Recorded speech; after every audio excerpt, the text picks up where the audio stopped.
Hello friends. Provisions relating to registration of documents and stamp duty. This is governed by Registration Act 1908, which is a central law, and in Maharashtra it is Maharashtra Stamp Act 1958. All documents do not require registration.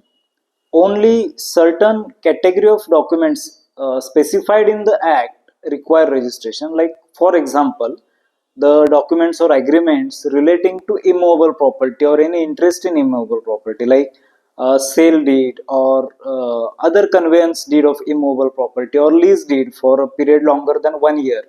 So they require registration. So if a document which is required to be registered is not registered, then what happens? Then it loses its evidentiary value.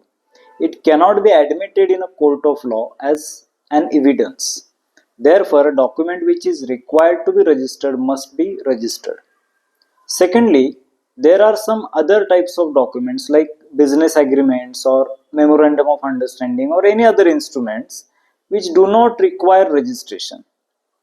In such case, these documents are valid and these can be admitted in court of law even if they are not registered, provided that appropriate stamp duty has been paid.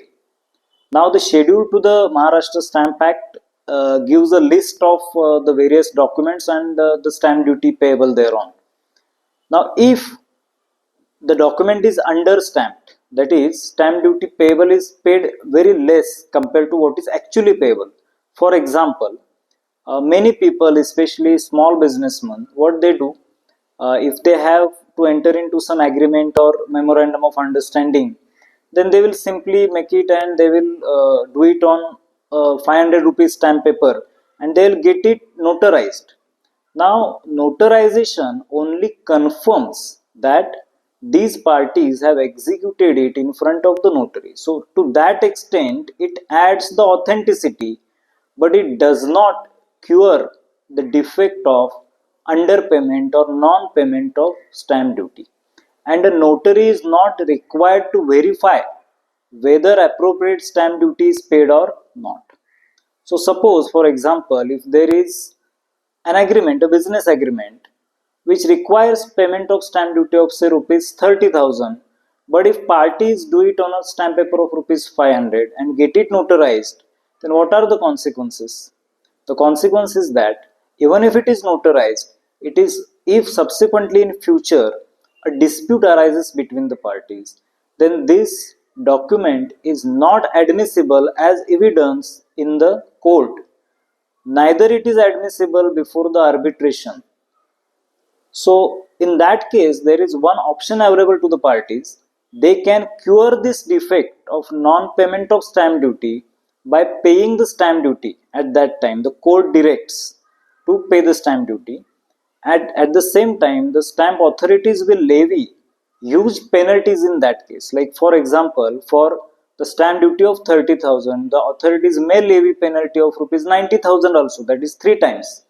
Therefore, it is desired that appropriate stamp duty is paid when when an agreement is executed. Further, even if you say that we don't want to go to court, it is very likely that there will be no dispute among between us. Even then, as per the Maharashtra Stamp Act, if you execute a written agreement or any instrument or document, then you have to pay the stamp duty. It results in non-payment or evasion of stamp duty, and in future, the stamp authorities may demand this stamp duty. Therefore, it is desired that appropriate stamp duty is paid on all the written documents, even if registration is not mandatory, to make these documents legal and to make this admissible in court of law. Thank you.